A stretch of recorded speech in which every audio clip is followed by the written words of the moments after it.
জাতীয় নাগরিক পার্টির উপরে এরকম হামলা এবং হুমকি আজকের মতো প্রথম না।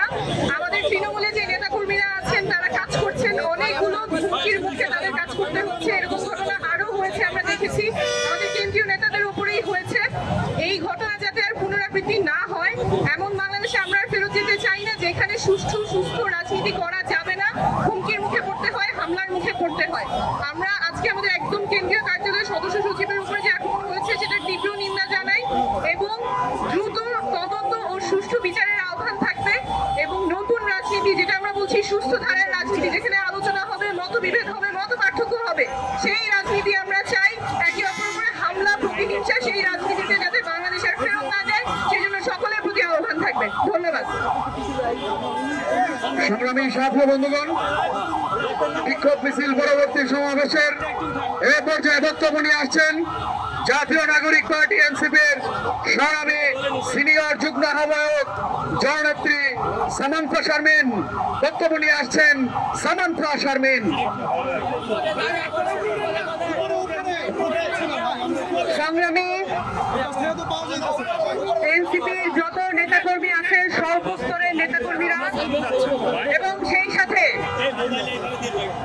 আন্দোলন পরবর্তী এবং মিছিল পরবর্তী যারা জয়েন করেছেন, যারা আমাদের সাথে সংহতি জানিয়ে আজকে রাত 12টার সময় জরুরি ভিত্তিতে শাহবাগ মোড়ে এসে আমাদের সাথে অংশগ্রহণ করেছেন, তাদের সকলকে আমার শুভেচ্ছা। কারণ আমরা গণতন্ত্রের একটি দ্বার মুখে দাঁড়িয়ে আছি।